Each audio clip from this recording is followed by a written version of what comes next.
The story kicks off with Dae Sung and his friend walking together the day before their high school graduation ceremony.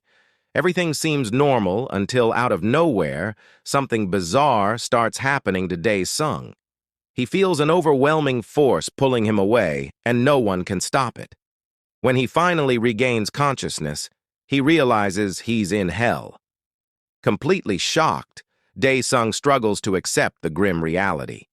His surroundings are terrifying, with massive monsters battling each other, killing without mercy.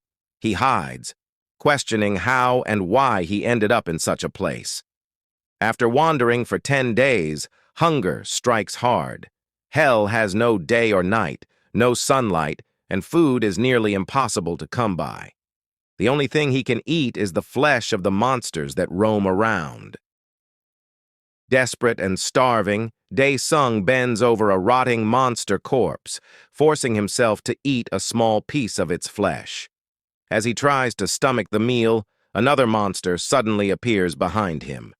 In pure terror, Dae Sung narrowly escapes its attack.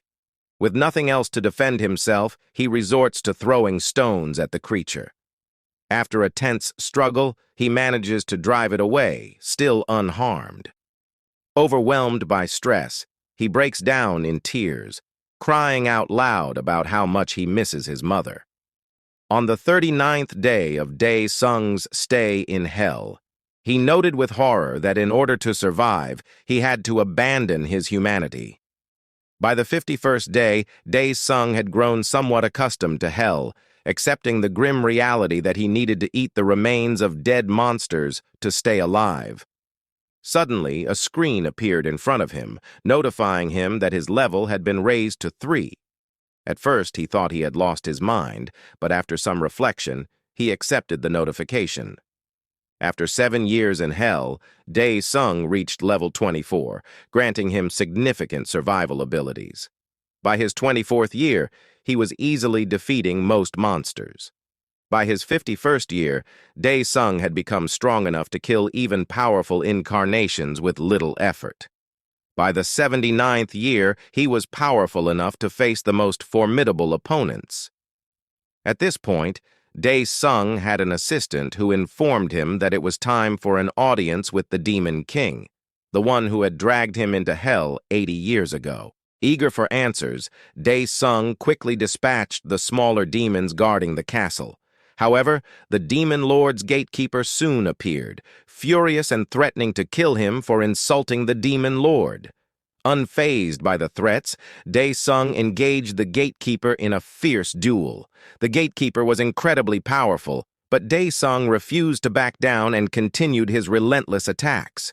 His assistant noted that the gatekeeper was a difficult opponent and needed to be taken down swiftly. Enraged by Dae Sung's persistence, the gatekeeper prepared a powerful attack, but Dae Sung struck first, tearing through the gatekeeper's chest with his sword and emerging from the battle calm and unscathed. After the fight, Dae Sung's assistant warned him that the Demon Lord would surely be furious over the gatekeeper's death. Dae Sung confirmed this, but when asked if he wanted to become the ruler of hell after defeating the Demon Lord, he brushed it off, saying he had no interest. The assistant, curious, asked why Dae Sung was fighting the Demon Lord. Dae Sung explained that 80 years had passed since he was brought to hell, and during that time, he had fought monsters just to survive. His assistant agreed, but Dae Sung continued, stating that everyone had their reasons for being in hell, and he still had questions about why he was sent there. With a smile, Dae Sung told his assistant that he intended to ask the Demon Lord himself. The assistant suggested a polite conversation might be better, but Dae Sung, undeterred, declared, "The price for my suffering must be paid." With his weapon in hand, he confidently marched toward the Demon Lord. After battling through the Demon Lord's army, Dae Sung finally faced the Demon Lord himself in a brutal fight. In the end, he defeated the bloodthirsty ruler.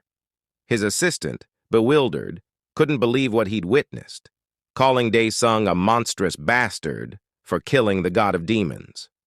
At that moment, a screen appeared again with a notification. "Would you like to return to Earth? His assistant, the burning skull, asked, "What is your call?" "You are now the absolute ruler of hell, having killed the previous one."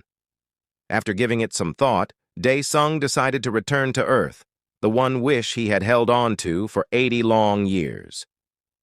Dae Sung's senses return in a blaze of harsh fluorescent light, and he finds himself lying in a hospital bed, paralyzed with confusion. A doctor leans over, checking his eye reflexes, and offers his mother a comforting smile, assuring her that with rehabilitation, her son will regain his strength. She's flooded with relief, tears pooling in her eyes, believing that this is nothing short of a miracle. But for Dae Sung, the reality feels like a curse.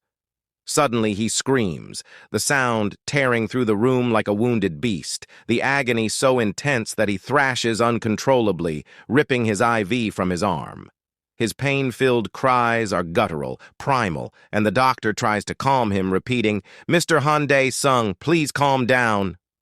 But Dae Sung is beyond hearing, overcome with the crushing shock of returning to a weakened life after surviving the ruthless world of hell. He feels betrayed by his own body, the years of fighting and suffering seeming meaningless as he's forced back into this frail shell. In the corner of the room, a mother covers her children's, pulling them closer. "Mom, did he turn into a monster?" one whispers, wide-eyed. "If he's a monster, we should tell someone," the second child says, clinging to her.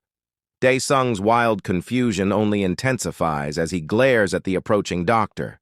Fueled by anger and disbelief, he bites down on the doctor's hand, drawing blood, snarling with the strength of a man torn between worlds. "What did you do to me? Have you cursed me?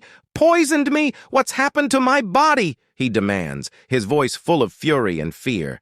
None of it makes sense. 80 long years of fighting, surviving the unforgiving fires of hell, only to wake up in this helpless state.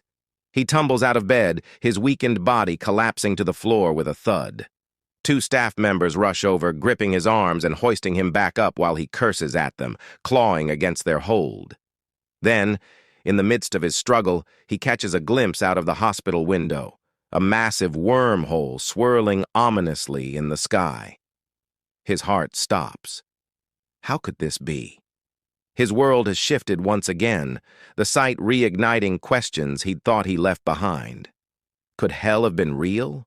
Or was it still chasing him, blurring the line between nightmare and reality? The hospital room spirals into chaos as the staff members wrestle Dae Sung back onto the bed, their grips firm and unrelenting as he thrashes against them. His limbs, weakened but filled with frantic energy, fight to break free. A nurse rushes forward, deftly preparing a syringe with an anesthetic, and with one quick motion injects it into his neck. The effect is almost immediate. His vision blurs, the bright lights dimming as his strength wanes.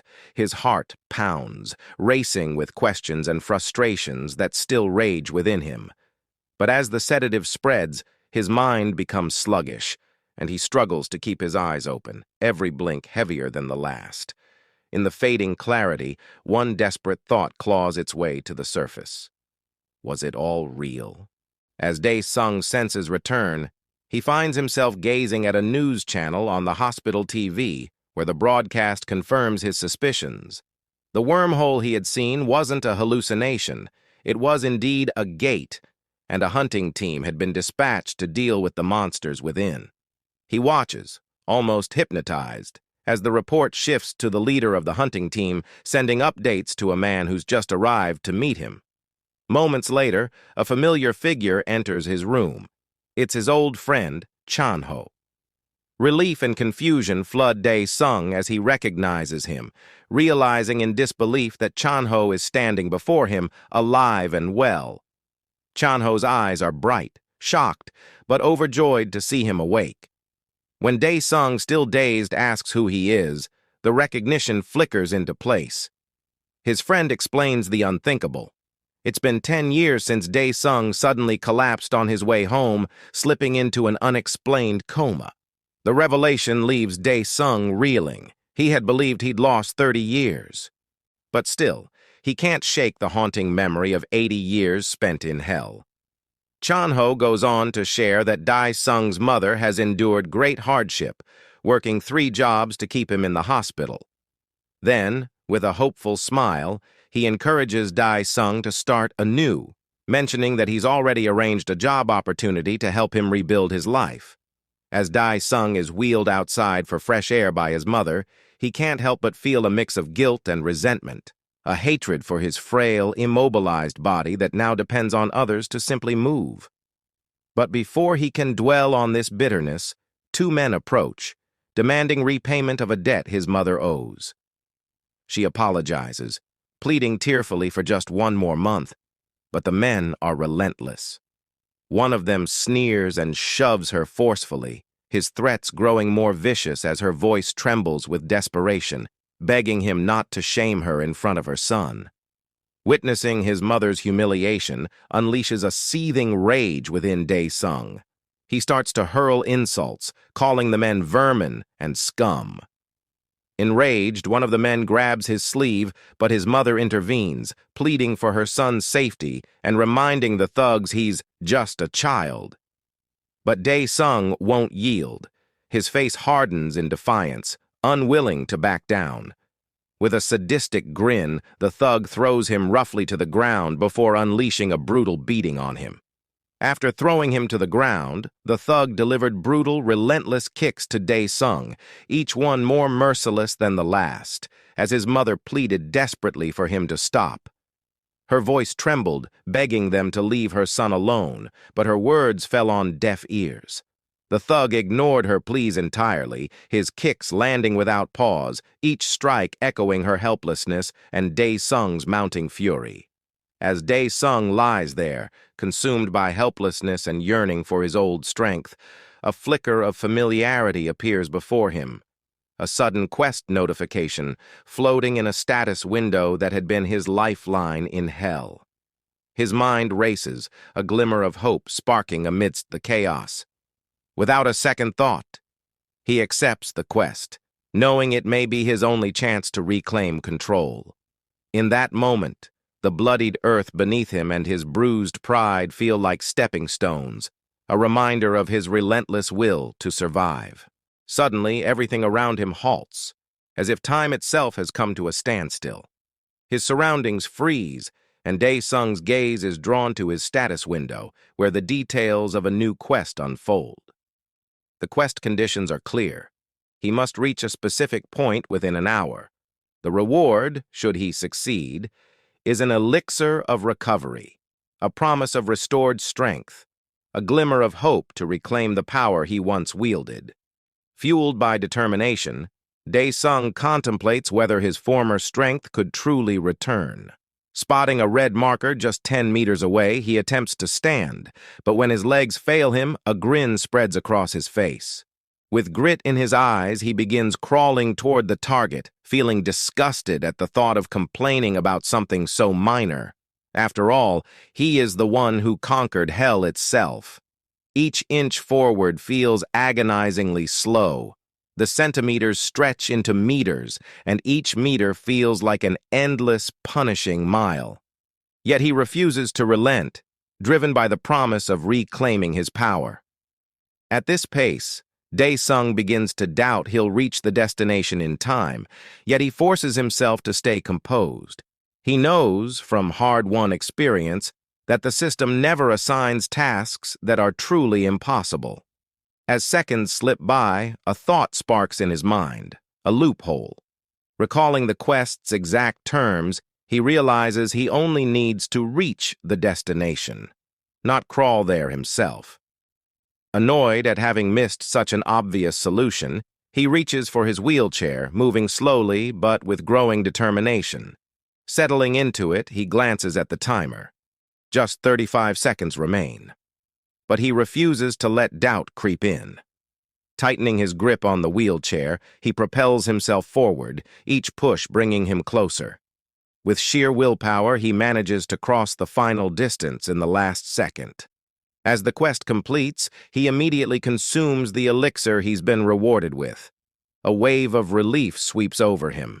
The intense pain fades, and though his recovery is slight, he can feel a fraction of his former strength returning. With the quest finished, the frozen moment dissolves back into reality, and he sits, feeling a flicker of hope ignite within him once again. As the thugs search frantically, unable to find Dae Sung, who has vanished from sight, the sound of sirens fills the air. Realizing the police have arrived and likely witnessed their assault, they flee before they can face any consequences. Later that night, Dae Sung, lying in his hospital bed, repeatedly tries summoning the status window, desperately hoping to access more quests. But no matter what command he uses, quest, mission, or any combination he can think of, the screen remains inactive. With frustration simmering, he begins to feel the urgency of gaining strength to defend himself when the thugs inevitably return. Just as he starts to feel hopeless, a strange, low hum fills the room and everything shifts. He suddenly finds himself in a boundless, ethereal realm known as the Pantheon. At first, he dismisses this place as a figment of his imagination, but the vividness and weight of the experience soon make it clear. This is no ordinary dream. Summoned for an unknown purpose, he seizes the opportunity and demands another quest, along with a test of his skills. In response, a formidable training creature materializes before him. Without hesitation, Dae Sung follows the quest's instructions, using every ounce of strength he has. His efforts earn him a reward, a memory chip. Though before he can examine it, another quest immediately appears. Each task grows slightly in difficulty, urging him to push his limits. For 10 days, he grinds through the relentless quests, running, fighting, and pushing himself well past his limits. Yet, despite his relentless effort, he only manages to complete 55% of the overall training program. Frustration builds as he tires of these minor challenges, and he finally confronts the Pantheon, demanding a real challenge worthy of his true potential. In response to his demand for a worthy challenge, the system grants Dae Sung a new quest to defeat a crying demon. Suddenly, a bolt of lightning crashes down before him, and there stands the demon, a monstrous entity cloaked in thunder, its anguished wails reverberating through the air. Dae Sung, the once-feared demon lord, instantly recognizes this foe, recalling how he'd barely escaped death in their last encounter. His heart pounds with a mix of dread and exhilaration as he readies himself for a rematch. The demon lunges, the dit's claws slashing with lightning speed. Dae Sung dodges just in time, fully aware that one hit could obliterate him. He seizes a moment to counterattack, leaping forward, but his efforts are met with a brutal swipe, sending him sprawling across the ground. Blood trickles from his mouth as he shakily rises, his pride wounded. The relentless demon presses its advantage, pushing him into a desperate dance of dodging. Just as Dae Sung feels his strength wavering, the creature grabs hold, its claws squeezing the life out of him. But in that critical moment, a memory jolts him. He had defeated this demon once before, by summoning his sword. Without hesitation, he calls forth his weapon, its blade gleaming with deadly intent. With one swift, precise slash, he severs the demon's left claw. The creature reels in agony, but Dae Sung does not falter. He follows up with a merciless blow, sending the demon back to the depths from which it came, as though it were nothing more than an insect before his wrath. With the quest completed, Dae Sung finds himself back in his hospital room, greeted by the soft morning light. As he opens the window, the gentle creak stirs his mother awake. She gazes in sleepy confusion at the figure beside her, only to be shocked when she sees Dae Sung, now possessing a physique reminiscent of a seasoned warrior, his muscles built and defined. The hospital staff, assigned to his rehabilitation, are left utterly speechless. According to their projections, his recovery should have taken at least 6 months, not this staggering transformation in only 15 days. Still concerned, his mother expresses her unease, but the doctor reassures her, marveling at Dae Sung's remarkable resilience. Dae Sung stretches, feeling the results of his latest quest and noting the gradual return of his strength. Observing his mother talking with a nurse, tears glistening in her eyes as she thanks her for the support, Dae Sung feels a surge of emotion. He realizes just how difficult these 10 years must have been for her. His heart tightens, and he silently vows to shield her from further hardship now that he has returned. Amon lunges. Driven by a new determination, Dae Sung heads to the washroom, whispers, "Pantheon!" and in an instant, his soul is pulled back to the mysterious realm. He asks the system if it can accelerate his progress, and it responds affirmatively, offering him the choice to select a difficulty level for future quests. Recalling his status as the Demon Lord, he sets it to Hell, the ultimate tier. At his decision, a dark orb materializes before him and then shatters, revealing a sight that leaves him wide-eyed in astonishment.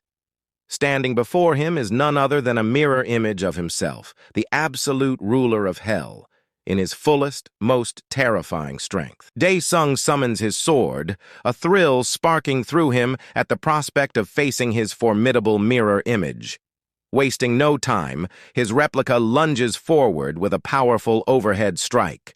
The weakened Dae Sung barely blocks, feeling the strain with each clash. His doppelganger is relentless, pressing from every angle, seeking a single flaw in his defenses. He quickly realizes that the longer this fight stretches on, the more it tips in his replica's favor. In a sudden move, the doppelganger finds an opening, striking Dae Sung with such force that he's sent flying across the arena. Gasping, he acknowledges that his opponent feels all too real, a perfect, daunting copy of his original power. But with a smirk, he decides it's time to even the odds. He activates his blood neutralization skill, rendering him immune to his replica's attacks. Even as the blade grazes him, he feels nothing and quickly turns the tables, slamming his opponent's face into the ground. However, his advantage is fleeting. The replica, true to form, activates the same skill, proving it won't be defeated easily. The battle resumes, the intensity higher than before. In the next exchange, Dae Sung suddenly feels the searing pain of his replica's sword piercing him, a stark reminder of the peril he's facing. Back in the Pantheon, Dae Sung feels cornered, the weight of potential defeat pressing down on him. Realizing that a loss now would undo all his hard work, desperation fuels his thoughts.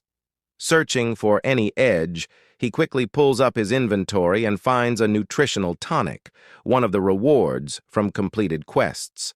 The tonic restores 20% of his stamina, and with 5 bottles, he'd be back at full strength. A flicker of hope ignites. In the heat of battle, Dae Sung takes the risk, downing 1 bottle. The tonic's rejuvenating effects surge through him. Without hesitation, he throws a powerful punch, sending his doppelganger flying. Confidence surging, he chugs 2 more bottles, though his double nearly lands a brutal roundhouse kick. Swiftly evading, Dae Sung finishes a 4th tonic, but his double remains relentless, trapping him in a chokehold with a twisted grin as it drives a blade toward him. In a final daring move, Dae Sung executes a brilliant plan. With his doppelganger's guard down, he pierces its shredded abs with his own blade, causing his double to drop its weapon, which Dae Sung swiftly adds to his inventory. With a smirk, he watches his double collapse to its knees, savoring his last-second victory. His gamble had paid off. After completing the Hell difficulty quest, a blazing blue window appears, declaring that Dae Sung has reached a 100% implementation rate. His body is restored to its peak condition, each muscle and fiber returned to its prime. As an unexpected bonus, he gains the extraordinary ability to use the Hell system on Earth. This new power promises a significant edge, and the realization of it fills him with a mix of relief and excitement, knowing that his true strength is now at his command in both realms. Suddenly, his hospital clothes shred apart, revealing his battle-scarred body. Each scar sparks a wave of memories, the pain and triumphs flashing through his mind and filling him with a profound sense of déjà vu. Undeterred, he commands the system to return him to Earth, but a new panel appears, prompting him to check unread messages. Curiosity piqued, he selects yes, and the messages roll in, congratulating him on ascending as a monarch. They explain that after he, the monarch, departed, the heavenly beings seized control of hell, imprisoning the demons within. The revelation amuses him, yet it also brings a surge of dark satisfaction. With a defiant grin, Dae Sung scoffs at the hell that stole 80 years of his life, now begging for his aid. He flips off his former domain, uttering a parting curse filled with spite. He commands the system to exit, vanishing from the pantheon and leaving the hordes of monsters frozen in shock, their fates now sealed in the hell they once ruled. Back in the hospital, Dae Sung nonchalantly performs one-handed vertical push-ups, his mother and the doctor watching in stunned silence. Using his keen deduction skills, the doctor concludes that Dae Sung has somehow awakened, though his mother still struggles to accept her son's unbelievable transformation. Despite the doctor's reassurances, she somberly expresses a desire to understand what might have caused such a drastic change. Eventually, the doctor suggests she consult the Awakener Association, and Dae Sung overhears. Soon after, the scene shifts, and we find him and his mother in a taxi. As they drive, he reflects on her conversation with the doctor, curious about any secrets she might be keeping. His thoughts grow more tangled as he looks out the window, wondering what might have happened on Earth while he was in a coma. When they finally arrive home, his mom mentions she'll be back soon and heads out. Entering the house, he's surprised to see a girl with cotton candy pink hair rummaging through a drawer, pulling out cash. He racks his memory, struggling to recognize this mysterious girl. Just then, his mother returns, breaking the awkward silence and introducing the girl as Han Jisoo, his sister. The realization dawns on Dae Sung that the girl he couldn't recognize this whole time is his own sister. Noticing her daughter pocketing cash again, their mom is visibly annoyed, but Jisoo just rolls her eyes and heads for the door. Still processing the shock of not recognizing his only sibling, Dae Sung watches as she brushes past him, bitterness in her voice as she reminds him of how hard the last 10 years have been for their mother and her. Looking down, Dae Sung feels a pang of regret, wishing he could have been there to help. Just as Jisoo steps out, their mom asks her to at least say where she's going, but a loud, threatening voice interrupts. The debt collectors have returned, banging on the door and counting down, threatening to break in if it isn't opened. Everyone goes quiet, but Dae Sung is furious, his jaw clenching as he gets ready to deliver some long-overdue payback. Growing impatient outside, the man in the silver suit kicks the door, and Dae Sung's mother pleads with Jisoo to come back inside. Jisoo, however, stands fearless, arms crossed. The silver suit glances at his thug partner, deciding they should just force their way in. But then, Jisoo steps out with a glare, annoyed by their noise. Momentarily taken aback, the silver suit guy assumes she must be the daughter and rushes inside furiously, while his lecherous partner sneers at Jisoo. Inside, Dae Sung's trembling mother apologizes, pulling out some cash. But a second later, the silver suit scoffs, swatting the money away and viciously slapping her to the ground. Watching his mother hurt ignites a deep rage in Dae Sung, and he throws a single punch that sends the silver suit flying. Shocked, the fat thug stares as the arrogant silver suit guy whimpers about being bullied.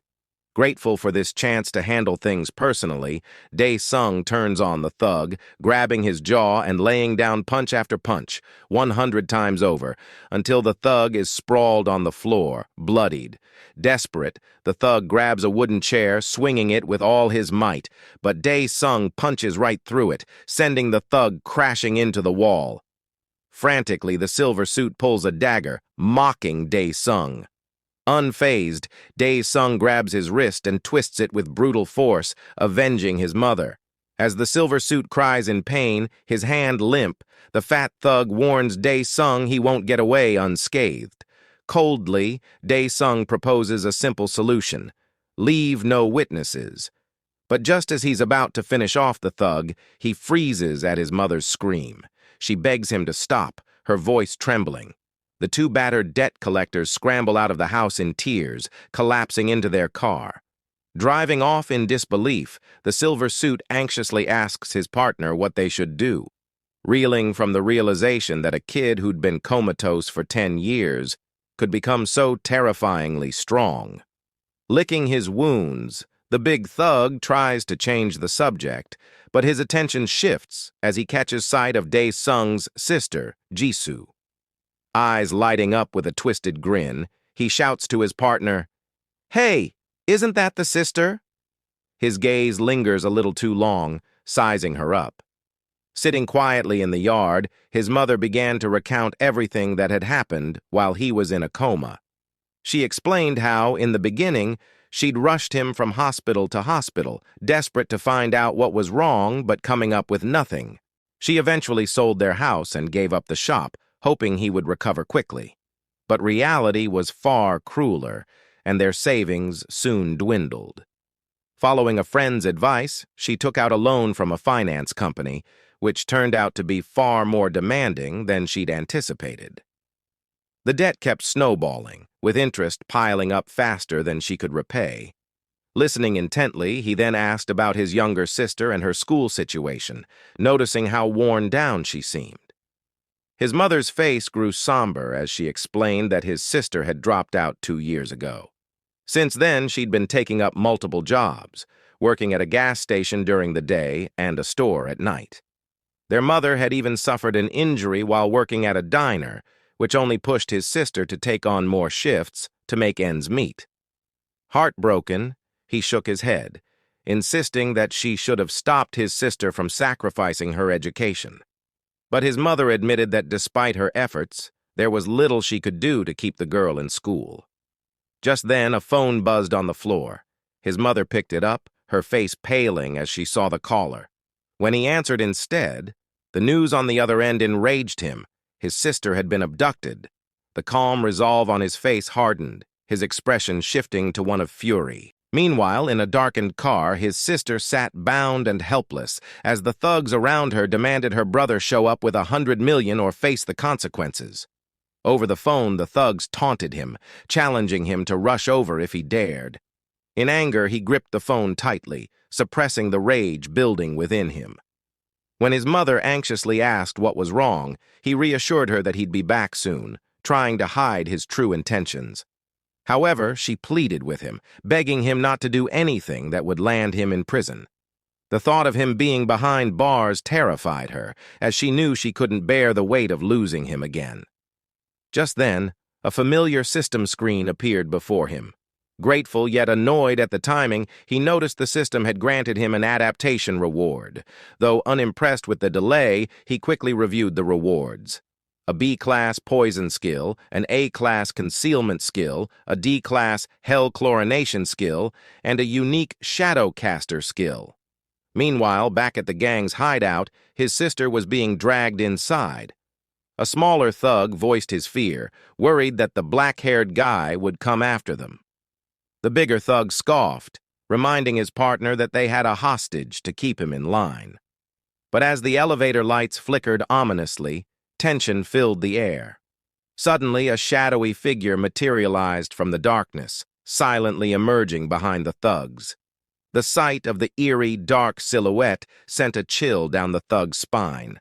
Stumbling back in terror, he screamed, "What the hell is that?" It was none other than our hero. Choosing his reward, he decided to test the Shadow Conjurer skill. He tore off a blood-stained sleeve from one of his defeated foes and tossed it to his new shadow servant, commanding it to track down the villain through the trace of blood. The shadow immediately obeyed, clearing a path for him, and before long he materialized directly inside the thug's elevator.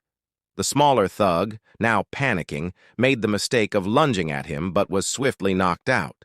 Only the gang leader, the bully, was left, staring wide-eyed as he nervously asked, "Are you awakened?"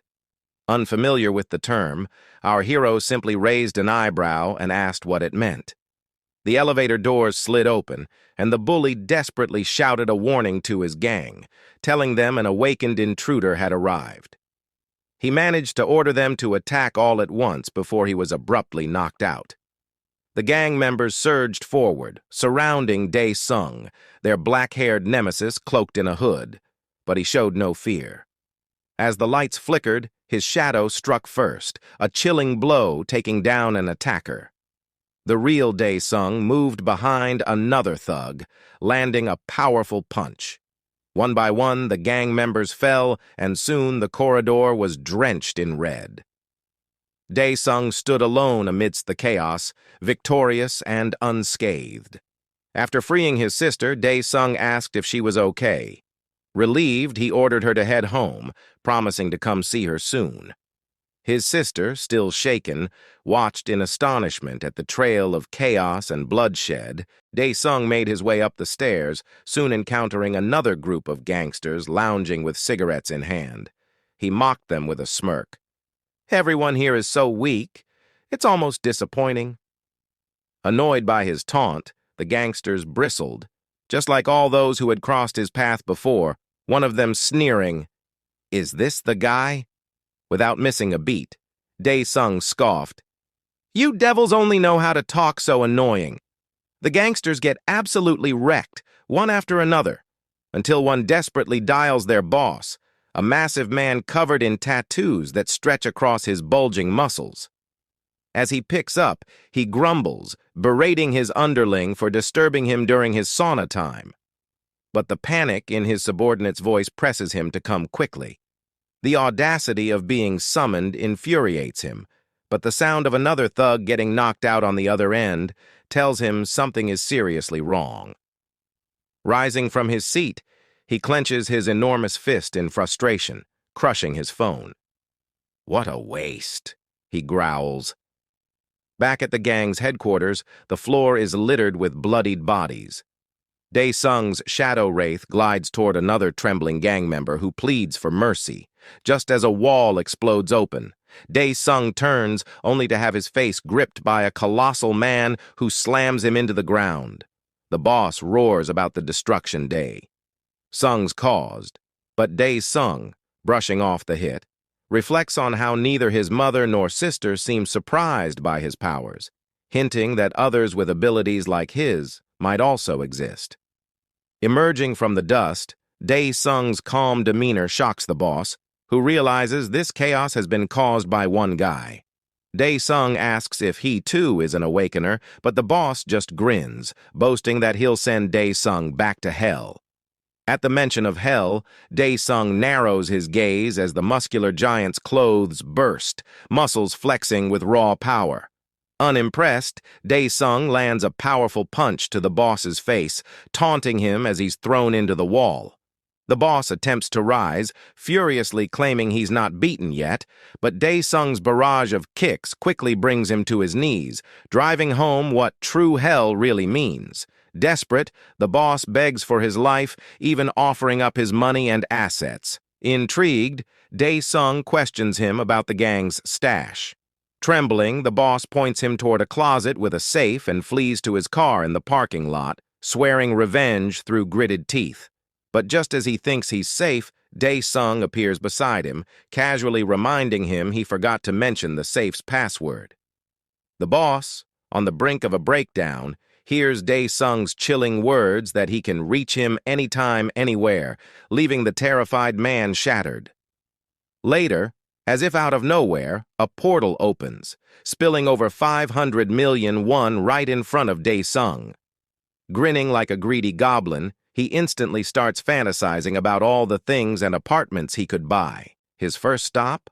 A high-end mall where he becomes mesmerized by a sleek new folding phone. The shopkeeper mentions the price at nearly 2 million won, trying to tempt Dae Sung with an installment plan.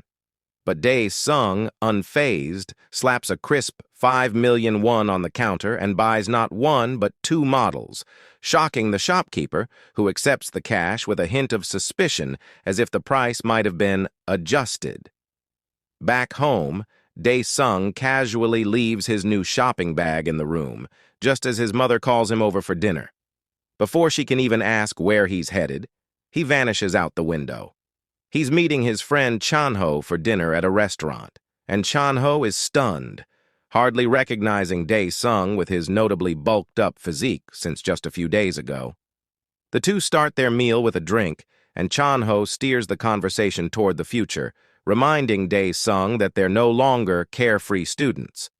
But Dae Sung shifts the topic, casually asking how many apartments he could buy with 500 million won. Chanho, initially stunned, explains that due to rising prices, that sum would barely cover a lease in the outskirts. Shocked, Dae Sung asks how much a city apartment would cost, and Chanho estimates at least 2 billion won.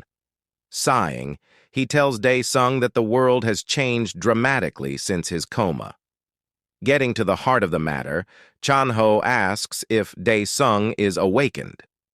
Dae Sung admits he doesn't fully understand the term, prompting Chanho to explain everything from the beginning. Shortly after Dae Sung's coma, mysterious portals called gates began appearing. Initially, these portals were minor threats, but things escalated when monsters began pouring out in what became known as a gate fracture. The creatures wreaked havoc, immune to conventional weapons, leaving humanity defenseless. Curious, Dae Sung interrupts to ask if even heavy weapons couldn't harm them. Chanho confirms that ordinary weapons proved useless. Eventually, humanity discovered a new type of weapon made from monster byproducts, aura weapons. Those able to wield them became known as the awakened heroes who stood at the front lines in humanity's desperate fight for survival. As the saying goes, necessity is the mother of invention, and humanity had to adapt to face near extinction. Trying to impress Chanho, Dae Sung pulls out his new foldable phone with a smug grin, only to be deflated when Chanho mentions that such phones are now given away for free. Embarrassed, Dae Sung hides his shock, choosing not to reveal just how much he overpaid. Chanho refocuses the conversation on Awakeners, explaining that even without an aura weapon, Dae Sung can still harness the power of aura to enhance his body.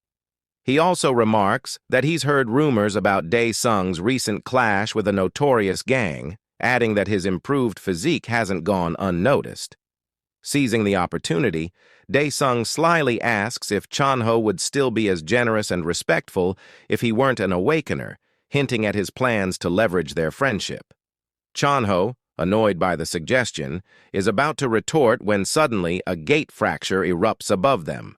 With monsters pouring out of the gate into the city, the atmosphere shifts to one of panic as Dae Sung and Chanho brace themselves for the chaos ahead.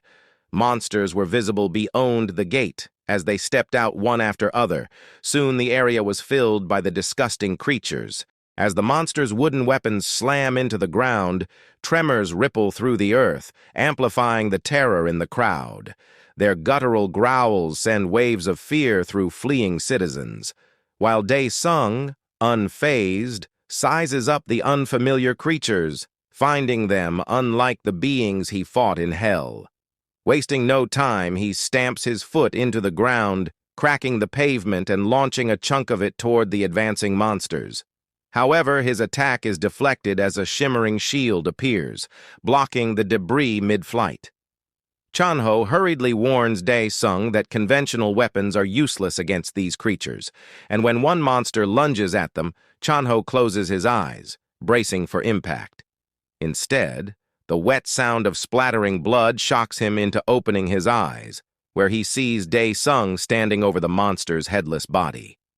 Dae Sung's raw strength has proven effective, allowing him to take down the monsters. Barehanded.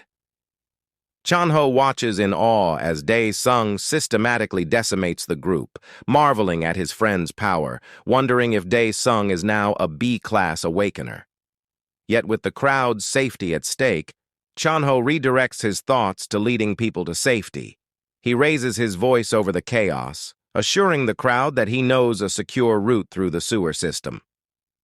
Just as hope flickers among the citizens, they're horrified to find themselves surrounded by more monsters, cutting off their escape. As panic erupts around them, a young girl's terrified cries fill the air. Just as a monster closes in on her, Chanho leaps to the rescue, pulling her to safety. Dae Sung steps in to finish the monster with a swift strike, teasing Chanho for getting in his way and urging him to find shelter since he's vulnerable in the open. Chanho takes charge, guiding civilians to the sewer for safety, while a young vlogger nearby begins live-streaming Dae Sung's solo battle against the monsters. Viewers tune in, captivated by the battle, and cheer Dae Sung on. Suddenly, the vlogger shouts a warning, but it's too late. Dae Sung is slammed against a car by a monster, the impact reverberating through the scene. The vlogger, more focused on his content than Dae Sung's safety, smirks, knowing that dramatic footage will bring in views. Meanwhile, Chanho manages to reunite the rescued girl with her mother, who tearfully apologizes for their separation. Dae Sung finds himself briefly cornered by a grinning monster, but to the shock of the vlogger and the creature alike, he dodges at the last moment. Addressing the monster with icy calm, Dae Sung thanks it for helping him recover some of his mana and offers it a painless end. With lethal precision, he strikes, dispatching the creatures one by one. In the live stream, comments flood in with complaints about the blurry video, demanding a closer look. A viewer named Slayer donates 5 million won, promising another 5 million for a clearer shot of Dae Sung's fight, raising the stakes for both the vlogger and the Demon Lord. Excitement surges through the vlogger, but his fear prevents him from moving closer. Meanwhile, Dae Sung continues his brutal takedown of the monsters, realizing that his relentless attacks are draining his mana rapidly. Donations start rolling in from viewers demanding clearer images and even requesting direct updates from the vlogger. One generous viewer offers 20 million won for detailed information on Dae Sung and offered 20 more on the task competition, sparking a bidding war among the live stream's audience. As the bids climb, it's clear that the viewers, many of whom are clan leaders with deep pockets, are interested not only in the spectacle but also in the potential power that Dae Sung represents, each wondering how his strength could serve their own agendas. Having defeated countless monsters, Dae Sung's fierce presence leaves the remaining creatures trembling in terror. One monster, seemingly their leader, steps forward without a hint of fear, silencing its minions with a lethal blow as it prepares to face Dae Sung. Meanwhile, the vlogger, consumed by greed, finally musters the courage to get closer for a better shot. Just as he inches forward, Chanho appears out of nowhere, startling him and demanding to know why he hasn't evacuated. In his surprise, the vlogger drops his phone, igniting a storm of comments from viewers mocking him as a loser and chicken for his cowardice. Chanho drags the vlogger toward a nearby building for safety, but the vlogger, still fixated on fame and fortune, resists. As they struggle, a monster approaches and stomps on the phone, crushing it. Shocked, the vlogger faints, but before the monster can attack further, Dae Sung intervenes, decapitating it in one swift move. With the last of the monsters dispatched, Dae Sung looks at Chanho, questioning why he'd risked his safety to return.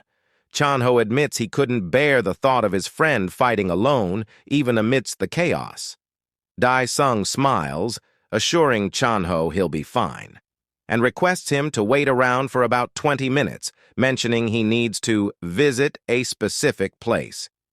Chanho, trying to reassure him, says the other clans should be arriving soon to offer support. Dae Sung, unfamiliar with the concept, repeats, "Clan?" revealing his cluelessness. Chanho, caught off guard, promises to explain everything once he's back. Just then, a notification screen appears before Dae Sung. Implementation 100% complete. You can now use the Pantheon's items in the real world. Would you like to enter? Without a second thought, Dae Sung taps yes, and a portal opens up before him. Chanho's eyes widen in shock, watching his friend open the gate on his own. "Just what else is that brat capable of?" he mutters, astonished at Dae Sung's growing powers. Thanks for watching. If you enjoyed the content, remember to like, subscribe, and hit the bell icon to stay updated.